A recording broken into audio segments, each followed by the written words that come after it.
ഇന്ന് നമ്മളുടെ കുഞ്ഞുമണിയുടെ നൂല് കെട്ടാട്ടോ. അവൾ ജനിച്ചതിന് ശേഷമുള്ള ആദ്യത്തെ ചടങ്ങാണ്. അപ്പോൾ രാവിലെ കുറച്ച് ഹറിബറിയായിരുന്നു. കാരണം അവൾ എണിച്ച പാടെ അവളുടെ ഡെയിലി റൊട്ടീനായിട്ടുള്ള കരച്ചിൽ സ്റ്റാർട്ട് ചെയ്തു കേട്ടോ. പിന്നെ ഞാൻ പാലൊക്കെ കൊടുത്ത് സെറ്റാക്കി ഉറക്കി. പിന്നെ നമ്മളുടെ ചടങ്ങുകളൊക്കെ സ്റ്റാർട്ട് ചെയ്തു. ശരിക്കും എനിക്ക് പേടിയുണ്ടായിരുന്നു. കാരണം എന്താണെന്ന് വെച്ചാൽ ഇത്രയും ആളുകളെയൊക്കെ കാണുമ്പോൾ അവൾ കരയുമെന്നുള്ള പേടിയുണ്ടായിരുന്നു. പക്ഷെ വളരെ എക്സൈറ്റഡ് ആയിട്ട് വന്ന ആളുകളെയൊക്കെ നോക്കി അവരെന്തൊക്കെയാണ് ചെയ്യുന്നതൊക്കെ ഭയങ്കരമായിട്ട് ഒബ്സർവ് ചെയ്ത് ചുമ്മാ അങ്ങോട്ട് ഇരിക്കുന്നുണ്ടായിരുന്നു, നല്ല കുട്ടിയായിട്ട്. അപ്പോഴാണ് എനിക്ക് കുറച്ച് സമാധാനമായതും.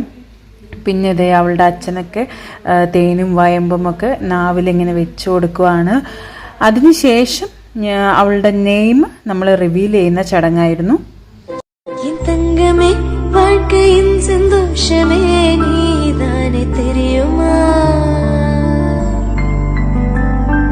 വന്നമേ കടവുൾ തந்த ബന്ധമേ നീ